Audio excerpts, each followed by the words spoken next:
What's going on, guys? It's Eric here from Joseph VT, bringing you guys another video. This time I'm going to do a comparison of the Series 4 to the Series 3. So basically, as you can tell, the Series 4, I'll bring it a little bit closer, is a little bit bigger. To show you guys a quick comparison how much bigger, this little case thing I have right here, just a little screen protector that goes on top of this, worked really well. So if you've like the Series 3 all the way down to like the Series 1, this should fit on there. Worked very well, as you guys can tell. You probably could see how smudgy and like all the scrape marks it has on it, but my watch face completely clean.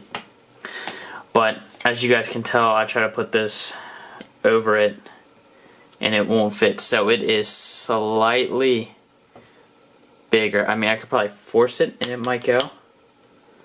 No, it won't even go, even trying to force it. But just to show you guys, it is slightly bigger, which is a little bit nice, but if you're not that type of person, this is the 44, by the way. So it is slightly bigger. So if you're looking like close to the 42, if not smaller, then you go for the 40 millimeter size. But absolutely love this thing. The screen is unbelievably clear. Compared to this one, it's really hard to tell. Like, you're really gonna have to go to the store and really see the clarity of this, because it's so much more better. Like, the colors are just that much vibrant just because the screen's a lot better. Like, it's unbelievable how nice it really looks. But so basically, if we flip these over here, I'll show you guys the back. The back looks a lot better. It looks a lot cleaner, a lot nicer. So as you guys can see, you have the 4 dots here. Now it's just one big dot with the giant ring around there. That's for like doing like more of like health stuff like that is associated with. They did change the microphone. Is now on this side in between the scroll wheel and the button. It isn't technically a button, it's haptic feedback button. So like all the iPhones now have that. When they did, like, I believe it's like the 7 and the 8, they have the haptic feed button, kind of like the home button. That's what it is. It isn't like a real, well, I mean, it kind of is a physical button. Like, there's a little bit of a push to it, but not as much as you're gonna get here. Like, you can feel when you push that. On here, you can't really feel that too much. It's kind of like a softer push, I should say. Not true, like, feedback wise, but it's pretty close. You don't have to apply as much pressure. Like, all the sliding's still the same. Like, it's just much bigger. Like, I kind of like this watch a lot better than I like my other one. It's easy to cross everything out, not too hard. Battery life between these, this one is going to be a lot more compared to your Series 3.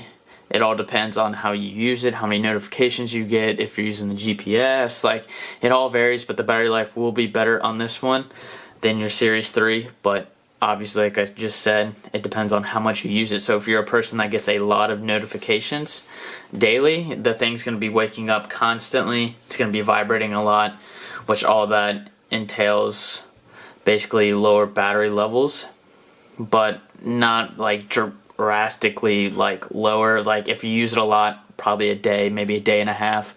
If you don't use it as much, I can go 2 days without charging this up, and I get a good amount of notifications, but I constantly don't lift my wrist up every time I get a notification. I kind of just look at my phone, because obviously I have my phone on me.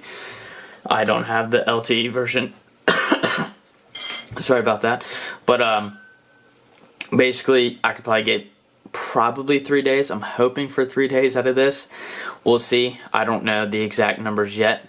I've only had it for a couple days, so I'll have to let you guys know in another video of what I like and dislike about this. But basically, like, I love it. I'm in love with it. I like the slick design. The speaker is a lot louder on here compared to your Series 3. If you're the type of person that does phone calls off their Apple Watch, I have a couple times. I don't do it often because obviously I have my phone right next to me. But the speakers are louder. The person on the other end will be able to hear you clearly.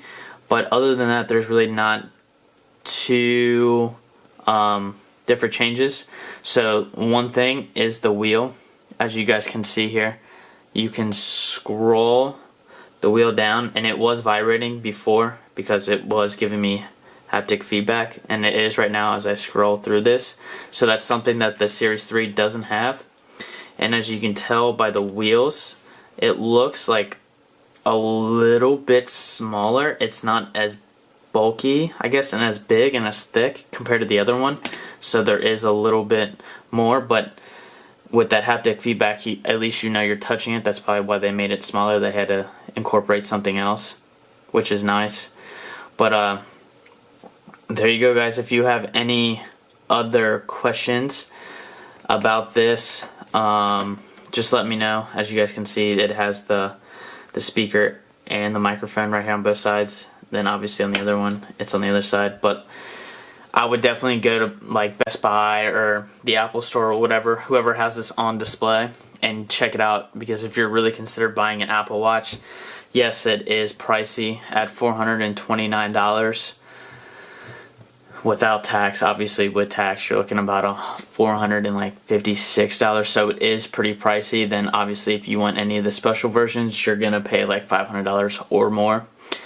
But you always can get the Series 3. I don't know if they're going to discontinue it or anything like that and only keep the 4 and the 1, or how they're going to do it.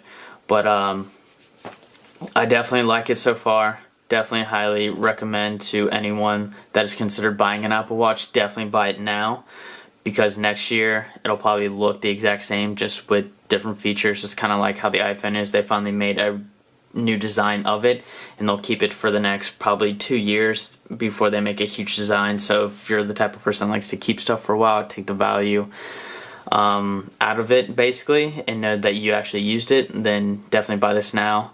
But if you're a type of person that only buys and only wants it for a little bit then gets rid of it, then probably not the smartest to spend $400 something on this. But basically I like it. Let me know what you guys think down in the comments. But catch me in another video of me making another one of these about this Apple Watch. But there you go, guys. Peace.